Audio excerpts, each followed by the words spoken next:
이 베타카로틴 보충제가 폐암을 막아줄 거야 하고요. 그런데 결과는요, 완전히 180도 달랐습니다. 오히려 폐암 발생률이 18%나 더 높아졌고요. 심지어 전체 사망률도 8%가 올랐어요. 정말 충격 그 자체였죠. 인터넷에서 건강정보 찾아보시는 분들 많으시죠? 근데 보다 보면 뭘 믿어야 될지 진짜 막막할 때가 많아요. 특히 막 어떤 의사의 비밀 폭로 이런 자극적인 제목 보면 눈길이 가잖아요. 근데 과연 이런 말 그대로 다 믿어도 괜찮을까요? 오늘 바로 그 혼란의 한가운데로 들어가서 진실이 뭔지 한번 파헤쳐 보겠습니다. 바로 이런 영상이에요. 30년 차 전문의의 양심 고백, 절대 먹지 말아야 할 영양제 5가지.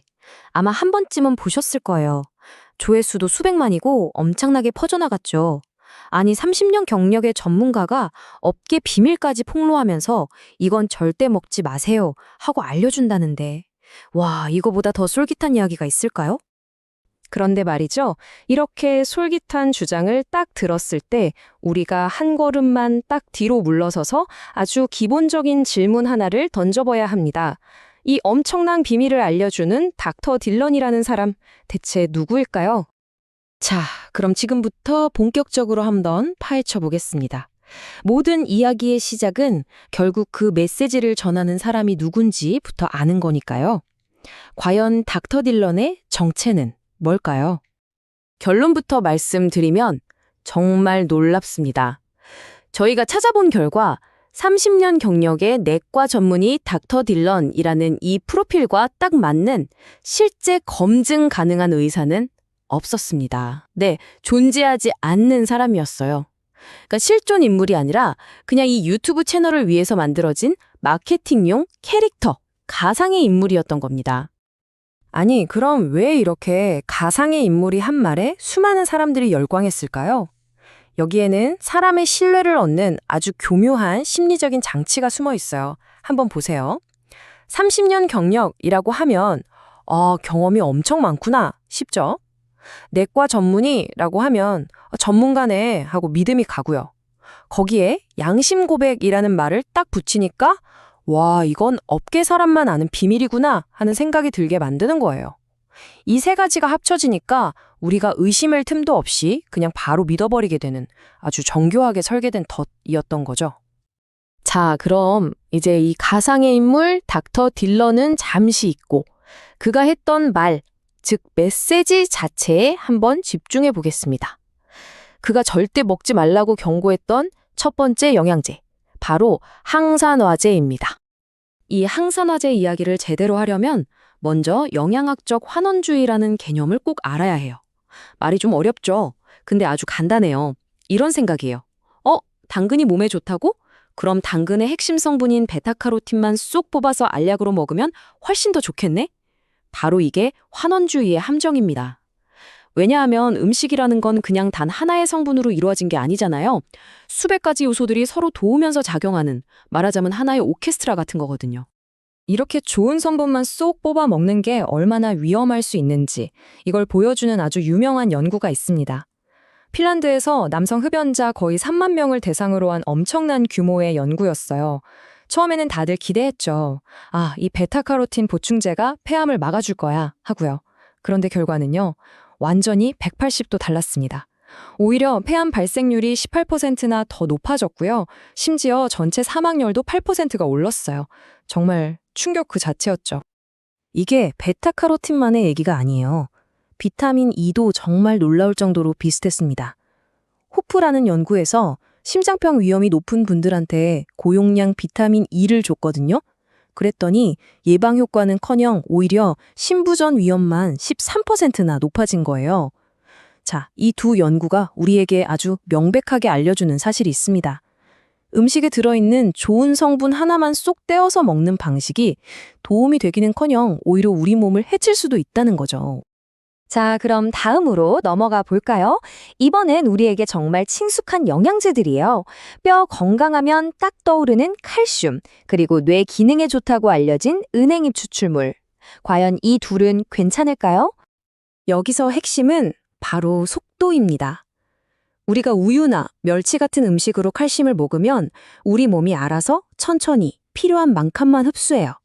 그런데 고농축 칼슘 보충제는 달라요. 마치 물을 댐에 천천히 채우는 게 아니라 한 번에 폭포수처럼 쏟아붓는 것과 같아요. 혈액 속 칼슘 농도를 갑자기 팍 하고 높여버리니까 미처 뼈로 다 가지 못한 칼슘들이 엉뚱하게 혈관에 가서 달라붙는 거예요. 이게 바로 혈관이 돌처럼 딱딱해지는 동맥 석회화입니다. 그리고 이건 그냥 그럴 수 있다는 추측이 아니에요. 실제 데이터가 딱 보여줍니다. 여러 연구들을 모아서 종합적으로 분석해보니까 음식으로 먹는 칼슘은 괜찮은데 유독 보충제로 먹는 칼슘만 심혈관 질환 위험을 최대 15%까지 높이는 걸로 나타났어요. 정말 뼈를 튼튼하게 하려다가 오히려 가장 중요한 심장을 위협하게 되는 아이러니한 상황인 거죠. 그럼 기억력 개선에 좋다고 소문난 은행잎 추출물, 이건 어떨까요? 이 부분에 대해서는 거의 종지부를 찍은 결정적인 연구가 있습니다. 바로 GM 연구인데요. 3,000명이 넘는 어르신들을 무려 6년 동안이나 추적 관찰했어요. 그 결과는 아주 단호했습니다. 치매를 예방하거나 기억력이 떨어지는 속도를 늦추는데 아무런 효과가 없었습니다. 네, 효과 없음으로 결론이 난 거죠. 그런데 여러분, 효과가 없는 것보다 더 심각한 문제가 있어요. 바로 위험한 상호작용입니다. 은행잎 추출물이 피를 묽게 만드는 작용을 하거든요. 근데 만약에 아스피린이나 와파린 같은 혈액 희석제를 드시는 분이 이걸 같이 먹는다? 그럼 출혈 위험이 정말 치명적인 수준까지 올라갈 수 있어요. 진짜 무서운 건 뭔지 아세요? 기억력 때문에 은행잎을 찾는 어르신들이 바로 이런 심장이나 뇌혈관 질환 때문에 아스피린 같은 약을 드시는 경우가 가장 많다는 거예요. 정말 위험한 조합이죠. 자, 이제 거의 마지막입니다.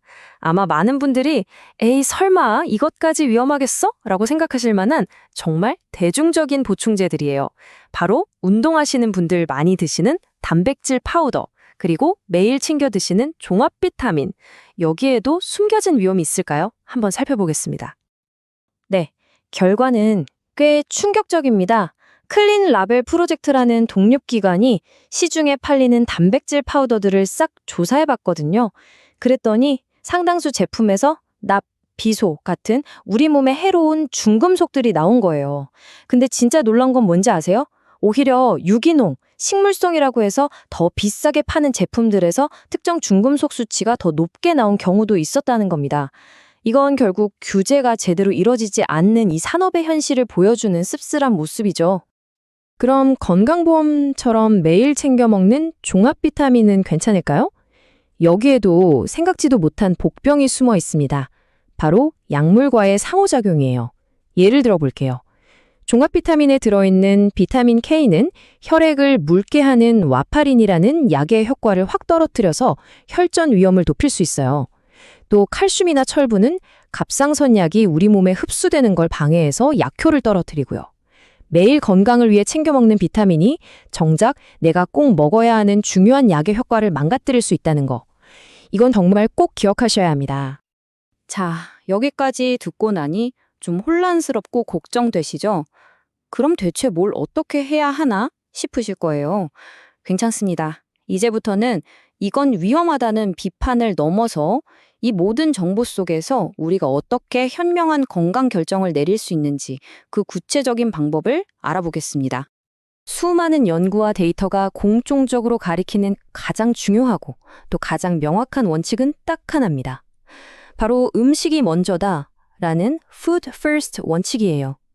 영양소라는 건 고농축 알약에 따로 담겨 있을 때보다 여러 성분들이 서로 조화를 이루는 자연 그대로의 음식, 그 오케스트라 안에서 섭취할 때 가장 안전하고 또 가장 효과적이라는 겁니다. 그래도 영양제가 꼭 필요한 상황이 있을 수 있죠. 그렇다면 이 4가지 안전 수칙만큼은 제발 꼭 기억해 주세요. 첫째, 내 맘대로 정하지 말고 반드시 의사나 영양 전문가와 먼저 상담하세요. 둘째, 약국에 가시면 내가 먹는 모든 약과 영양제를 약사님께 전부 다 말씀드리세요. 셋째, 제품을 살 때 성분이나 함량이 제대로 검증됐다는 제3자 인증 마크가 있는지 꼭 확인하시고요. 그리고 마지막으로 가장 중요한 넷째, 비밀 폭로 같은 자극적인 말에 더 이상 흔들리지 않는 똑똑한 소비자가 되는 겁니다. 결국 우리 건강을 위한 최고의 조언은 어떤 전문가의 비밀스럽고 자극적인 양심 고백에서 나오는 게 아닙니다. 진짜 조언은 수많은 연구자들이 시간과 노력을 들여 쌓아올린 어찌 보면 좀 차갑고 재미없어 보일지라도 명백한 과학적 증거에서 나옵니다. 그리고 그 증거들이 한결같이 우리에게 말해주고 있어요. 화려한 지름길을 찾지 말고 신중하게 그리고 기본으로 돌아가라고 말이죠.